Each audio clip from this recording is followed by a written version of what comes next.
Eh bien, bonjour à tous. Les ateliers de l'impossible reçoivent Élodie Le Provost.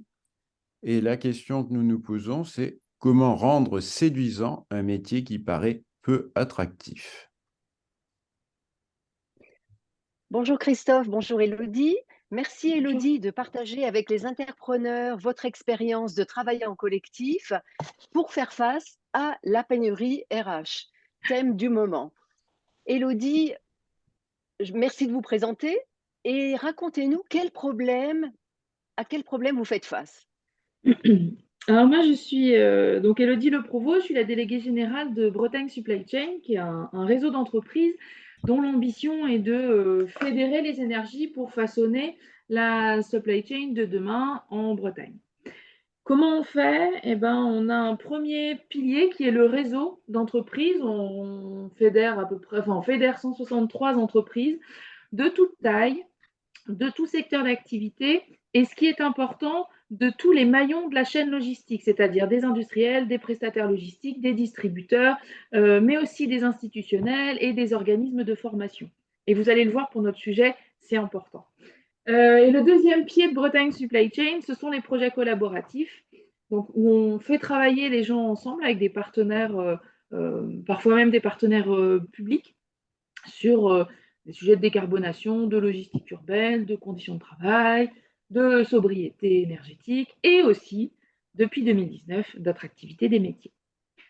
Alors, depuis 2019, je disais, comment on est arrivé à l'attractivité des métiers. Ben, nos adhérents réunis en commission ont commencé à nous dire que ce soit dans les entrepôts, dans les entreprises de transport, dans l'industrie, dans la distribution, ils partageaient tous le même constat. La pénurie de main-d'œuvre va finir vraiment par pénaliser l'activité économique. Il y a des camions qui ne vont pas partir, il y a des commandes qui ne seront pas préparées, et il y a des produits qui ne sortiront jamais de ligne de production faute de main-d'œuvre. Ils ont donc partagé un double besoin, un besoin de court terme, il fallait absolument favoriser les recrutements, et puis un besoin de plus long terme, un besoin d'attractivité autour des métiers, de sensibiliser les gens plus éloignés de l'emploi, enfin plus éloignés de nos métiers, que ce soit des publics de jeunes scolaires, pas encore orientés, ou des publics de demandeurs d'emploi. Donc vraiment un enjeu aussi autour de long terme d'attractivité des métiers. Alors racontez-nous, qu'est-ce que vous avez fait? Je vais peut-être essayer de, de regrouper en trois gros blocs d'actions qu'on a faites. D'accord. La première chose, ça a été de comprendre l'écosystème et les difficultés. Donc là, on a fait quoi? On a cherché des chiffres clés, on a cherché des témoignages, on a cartographié les acteurs en allant chercher des gens qu'on n'avait pas identifiés au départ, comme les prescripteurs. Qui va dire à un jeune, moi je pense que tu pourrais faire cette orientation-là, cette formation-là, ou dire à un demandeur d'emploi, mais tu as réfléchi à ce métier-là? Donc, aller chercher ces prescripteurs-là. On a aussi travaillé sur les idées reçues par rapport à nos métiers et sur les atouts qu'étaient ces métiers-là. Avec des anecdotes, on était avec une entreprise, par exemple, qui nous dit: Ah, mais non, mais avec nous, les gens, oui, les gens portent dans l'entrepôt, ils portent plusieurs Oui. dizaines de kilos par jour, mais avec nous, pas besoin d'abonnement à la salle de fitness. Pas de problème, nos salariés, ils sont musclés. Donc, pourquoi pas trouver des arguments qui sortent un petit peu de l'ordinaire. Mhm. Le deuxième travail, le deuxième bloc d'activités qu'on a faites, c'était réfléchir à un format innovant, sortir de ce qui existe déjà. Il y a déjà plein de choses qui existent et tant mieux, on a besoin de tout. Donc, on a essayé d'apporter quelque chose d'un petit peu différent. Euh, Juste un exemple, parmi les activités du projet collaboratif sur l'attractivité des métiers, dont je n'ai même pas encore dit le nom, qui s'appelle Let's Go. Let's Go, ça veut dire logistique, emploi, transport, supply chain dans le Grand Ouest. Et donc, parmi les activités du projet Let's Go, il y a le parcours des métiers qu'on a voulu avec des professionnels du métier. C'est-à-dire que ce ne sont pas des RH qui viennent expliquer comment travaillent leurs collègues. Ce sont la responsable logistique, le préparateur de commandes, l'ordonnanceur, qui viennent montrer la réalité de leur métier. Comment ils le montrent? Par des tests, par des jeux, par des simulations, par de la mise en situation. C'est-à-dire que les visiteurs du parcours des métiers Ils ne sont pas devant une table avec un joli roll-up du nom de l'entreprise disant les métiers chez nous sont vachement intéressants. Non, ils testent, ils essayent. On a des jeunes qui montent des palettes avec des cartons vides, hein, on ne fait pas porter des charges, mais des jeunes qui montent des palettes, des jeunes qui testent un transpalette, des jeunes qui testent des simulateurs de conduite, des jeunes qui essayent de remplir une lettre de voiture, et même des jeunes qui découvrent ce que c'est que la logistique humanitaire ou la logistique hospitalière. Vraiment, on est sur tous les métiers. Il y a plus d'une soixantaine de métiers différents en supply chain, en logistique, en transport, tous les secteurs d'activité. Et l'ambition, c'est de créer l'effet waouh. Donc, je disais tout à l'heure, comprendre l'écosystème, chercher l'innovation. Et troisième chose, on a mis le paquet. Quand je dis mis le paquet, on a mis le paquet en communication. C'est-à-dire qu'on a voulu être vu, on a voulu faire savoir que ces métiers existaient. On a utilisé les réseaux sociaux, les affiches en ville, les newsletters qui arrosent le réseau pendant plusieurs mois. Enfin, on a vraiment arrosé large. Deuxième chose, donc en communication. Deuxième chose, financièrement, on a mis les moyens. C'est un projet là, pour la 4e édition en 2023 qui devrait voilà, dépasser légèrement les 100 000 euros. Et enfin, on a mis le paquet pour créer l'effet waouh. Pour les jeunes, pour les demandeurs d'emploi, que ce soit joli, immersif, voilà. Pour les politiques et les institutionnels, parce qu'on ne peut pas bien parler de nos métiers et rendre ces métiers attractifs si les décisionnaires sur le territoire ne sont pas partie prenante.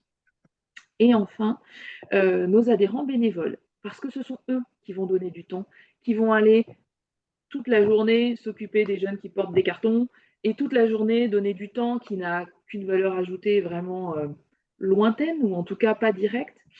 Et l'ambition de créer cet effet waouh, comme dirait notre président Serge Rambaud, c'est vraiment de créer des bons souvenirs. Et ça, avec Let's Go, la première édition, ça a marché. Alors Elodie, au-delà de l'effet waouh, quel résultat? Alors, d'un point de vue qualitatif, on avait des prescripteurs contents, des visiteurs satisfaits et des adhérents qui voulaient recommencer. Au niveau quantitatif, donc tous les feux étaient ouverts. Au niveau quantitatif, rien que la première année, en 2020, on a touché 3000 personnes, donc 3000 jeunes et demandeurs d'emploi. On était plutôt contents et on a subi donc 2 années de Covid derrière, où on a touché quand même chaque année plus de 2500 personnes. Donc on est quand même content de cette capacité-là du dispositif Let's Go à sensibiliser sur les métiers transport, logistique, supply chain. Alors justement, quels seraient les enseignements que vous tirez de tout cela? Et si moi je suis un patron justement qui pense que son métier n'est pas très attractif, quels conseils me donneriez-vous? Premier conseil que je donnerais, c'est de jouer collectif. Euh, c'est fini. On ne protège pas le CV de ses collaborateurs. On arrête de jouer caché. Au contraire, on est ouvert. On va travailler avec ses voisins, les gens de la même zone d'activité. Il faut aller travailler avec ses confrères, avec ses consoeurs, les gens qui sont d'habitude concurrents sur le même marché. Avec des réseaux d'entreprises comme celui que j'anime. Mais il y a plein d'opportunités pour aller jouer collectif sur le sujet de l'emploi. Le deuxième enseignement qu'on voit, c'est aussi arrêter de se cacher derrière tout un tas de fausses excuses et faire avec la main-d'œuvre disponible. Oui, les demandeurs d'emploi, ils ne sont pas hyper opérationnels tout de suite, il va falloir les former, ça va prendre du temps et ça va coûter de l'argent. Bah oui. Oui, les jeunes, ils sont zappeurs. Oui, et d'ailleurs pas que les jeunes. Donc on arrête les fausses excuses et on fait avec les gens qui sont là et avec les forces vives du territoire sur lequel on est. Ce qui m'amène à mon troisième enseignement, qui est d'être conscient que ça prend du temps. Et donc il faut le dédier ce temps-là. Et c'est pas grave, enfin je veux dire, c'est pas grave. Remettre l'humain au cœur de l'entreprise ne se fait pas en y accordant trop peu de temps. Et ça prend du temps, il faut dédier ce temps-là, et ça peut même challenger les façons de faire de l'entreprise. Je crois qu'il n'y a plus le choix. Et je crois qu'en plus, ça peut représenter de formidables opportunités pour les entreprises et les territoires. Et au-delà du temps, Élodie, quels seraient en résumé, en synthèse, les essentiels pour que cette dynamique collective, fonctionne? Euh, il faut vraiment savoir, ce que je disais tout à l'heure, savoir jouer collectif, c'est-à-dire être assez ouvert et être Mmh. assez partageur. On coordonne, nous, par exemple, des formations collaboratives où, en fait, plusieurs entreprises concurrentes ont besoin du même type de profil. Elles ne le trouvent pas Mmh. formé. Elles ne le trouvent pas directement sur le marché déjà formé. Ben, elles créent ensemble un parcours de formation alors qu'elles sont directement concurrentes. Et c'est être Donc capable, mutualisation de moyens, en fait. c'est ça, être capable en Mmh mh. tant que dirigeant de faire sauter les verrous de la concurrence Ouais. et d'aller discuter avec ses voisins parce que peut-être, par exemple, on a nous, chez nos adhérents, des voisins qui font du partage de salariés. On Mmh a mh. des producteurs de tomates qui ont besoin de gens plutôt l'été et un producteur de saumon fumé qui a besoin de gens plutôt l'hiver. Ils ont des salariés partagés. Les salariés travaillent 6 mois dans une entreprise, 6 mois dans l'autre. Donc vraiment Mmh. aller, comment dire ça, euh, sortir des sentiers battus. Est-ce que vous avez vu des effets sur, la fidélisation de la main-d'œuvre, alors peut-être sur un secteur dans le secteur en tout cas ou partagé entre plusieurs entreprises?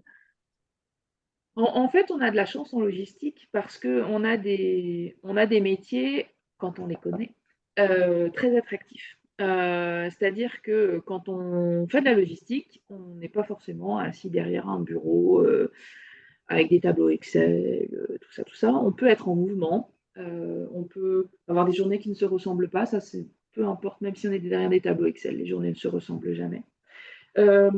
Et surtout, c'est des métiers où on peut faire carrière.